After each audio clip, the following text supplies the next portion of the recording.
Сәлеметсіздер оқушылар, сіздермен бірге элементарный каналы. Бүгін біз 3-ші сынып математика 3-ші сабақ 8 және 9-ші бетті өтетін боламыз. Екінші тапсырма: суретті салып есептерді шығар. Асы: ағайынды екі балаға 10 жаңғақтан теңдей бөліп беру керек. Олардың әрқайсында қанша жаңғақтан түседі, қанша жаңғақ қалады? 10-ды бөлеміз 2-ге тең 5. Сонда бізге екі ағайындыға 5 жаңғақтан беріледі. Енді оның әсі және бысы бар. Осы әсін және бысын да шығаратын боламыз.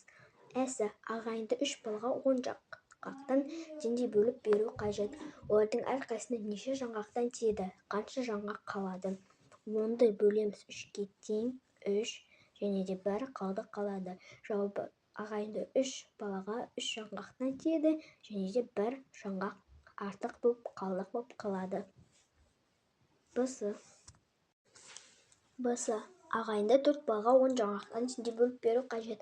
Олардың әрқайсында неше жаңғақтан тиеді, қанша жаңғақ қалады?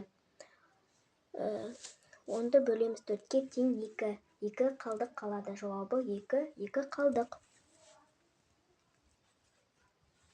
3-ші тапсырма: кестені дәптеріңе сызып, оны толтыр. Шырша ойыншықтар әр қорапқа 6 данадан салынады.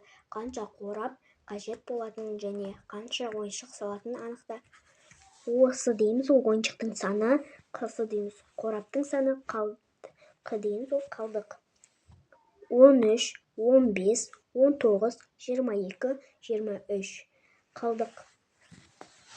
1, 3, 1, 4, 5 қораптың саны 2, 2, 3, 3, 3. Осы мен жазуды сендер дәптерлеріңе жазып алыңдар. 4-ші тапсырма: есепті әртүрлі тәсілмен шығар. Сен өзіңді кәдесыйлар дүкенінде сатушысы деп есепте. Әр саяхатшы сенен 4 түйеден және 5 киіз үйде сатып алады. Егер кәдесыйлар дүкенде 20 саяхатшы келген болса, қанша кәдесый саттың? Шақша ашылған 4 қосу 5, шақша жабылған көбейту 30 тең 270. Себебі 4-ге біз 5-ті қоссақ 9, 9-ды 30-ға көбейтсек 270. Жауабы: сен 270 кәдесый сатасың. Бұл өте оңай есеп. Менің каналыма тіркеліп, лайк басып кетуді ұмытпаңдар. Алдағы уақытта мен көптеген видеолар түсіретін боламын. 5-ші тапсырма: қалдықпен бөлуді орында және оны тексер. 30 бөлу 4 тең 7, 2 қалдық. 10 бөлу 3, жауабы 3, 1 қалдық. 35 бөлу 6, 5 қалдық. 20 бөлу 7, 2, 6 қалдық. 60 бөлу 9, 6 қалдық. 69 бөлу 8, 5 қалдық. 50 бөлу 8, 6, 2 қалдық. 8-шісі: 17 бөлу 3, 5, 2 қалдық.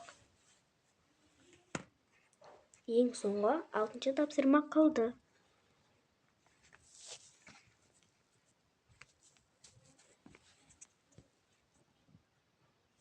6-ші тапсырма: амалдардың орындау ретін анықта. Өрнектерді баған түрінде жазып, оларды есепте. Біз баған түрінде емес, кәдімгідей есептей берейік. 124 қосу 219 азайту 51 тең 894. 906 азайту 156 қосу 187 азайту 97 тең 560. 1000 азайту 218 қосу 108 тең 674.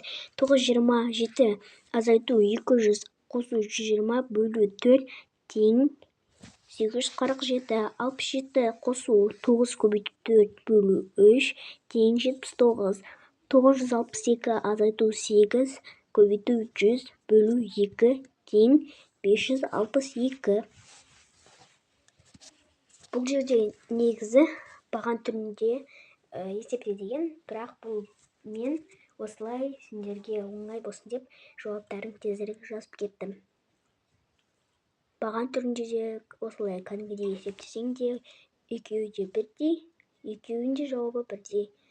Балалар, осымен сабағымыз аяқталды. Менің каналыма тіркеліп, лайк басып кетуді ұмытпаңдар. Мен алдағы уақытта көптеген сабақтарды түсіретін боламын. Сау болыңдар.